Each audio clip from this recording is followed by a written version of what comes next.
guys, at napalusog na kami sa aming bahay ng aming friendship na si Doktora Taaka. Ito ang aming friendship na napakaganda at napaka-generous pa. So ayan nga, so dahil gutom na nga kami, nagkakagulo na kami sa pagkain guys. So sa kanyang napakalaking mansyon at napakalinis, ayan, dahil dumating ang aming mga kids, ayan, isang araw binagyo. At nakita nyo naman guys kung gaano kagulo ang aming mga kids, Diyos mio. Iyahiya kami kay Doktor.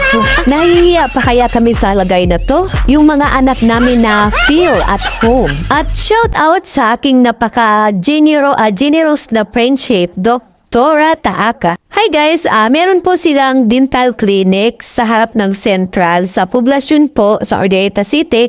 So pwede po kayong bumisita doon. Hanapin nyo lang po ang kanilang pwesto ay nasa harap lang po ng Central at sa bungad lang po siya ng gate ng school. So nasa bandang itaas po sila. So pag akyat nyo po first na first na pintuan. Or first na kwarto, ganun. So, nandun lang po ang kanyang pwesto. So, itong view na ito, guys, kakarating lang po namin dito. So, dito kami dumiretso. So, habang nagchichikahan, so, nagtakape muna kami habang nakaharap sa masarap na mangga na tingin mo pa lang ay ang tamis na at talagang matamis naman.